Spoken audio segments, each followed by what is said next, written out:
It starts with an argument. A random couple in a random restaurant in a random city, etc., etc.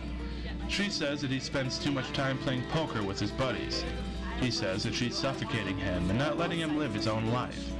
The argument continues until eventually, with no resolution in sight, the man says he's through, gets up, and walks out the door. In his haste, however, he forgets about a job interview he had that day at a local company. The interviewer, irritated that her interviewee hasn't shown up, calls the next candidate on the list. The next candidate says he'll be in right away, but neglects to tell his overprotective mother that he'll be home late that evening. Mom, anxious and worried, sends her younger son out to go find his older brother.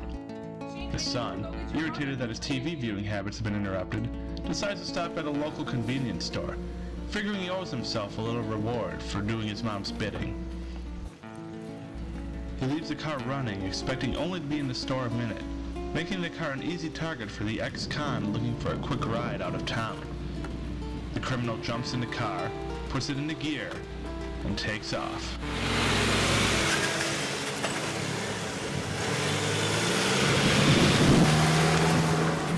The escape to freedom is going well, until the ex-con fails to notice a stopped car. It's only a fender bender, and it sounded worse than it actually was.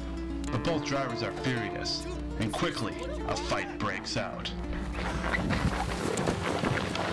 Good thing a local news crew is on hand to catch the whole thing on tape. The fight is beamed back to the home station, where the director decides to interrupt the interview show going out live to show the footage. The interview show hostess, angry that she's been interrupted again, storms out. She bumps into a colleague who drops her phone, breaking it and disconnecting her from her boyfriend, whose wife walks in at just the right time to hear exactly what she's always suspected. She gets on the phone, making an urgent call to her sister. The sister, who is very kind and very sympathetic, drops everything she's doing to listen. Her real motivation, however, is to gossip and tell everybody she can. So when her husband, a college professor, gives her a call, she just can't wait to tell him the scandalous news. You will never guess what happened. The professor, on his way to his next class, is stunned by the news and stops to talk to his wife. This makes him late for his class, causing an impatient girl in the front row to get up, grab her backpack, and leave. She gets on the phone with a friend of hers, asking if he's free to hang out. No, my professor didn't show up. Her friend is only too eager to talk. So eager, in fact, that he ignores a call from his own girlfriend, who happens to be the jealous type.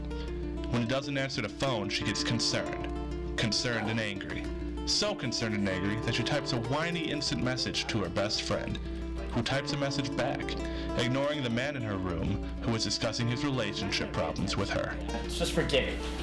He gets up and leaves, heading to his own room to sulk in his own self-pity.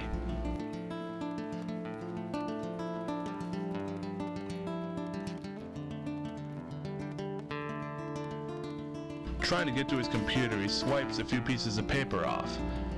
Bending down to pick them up, he notices that one is an old love letter from the girl he has just recently broken up with. The letter reminds him of all the good times, and of why he loved her in the first place. So in a random restaurant in a random city, a random couple meets again, this time apologizing and forgiving. He says he didn't mean the things he said. She says the same. They hold hands, their love renewed, neither of them knowing the twisted and tangled web that got them here.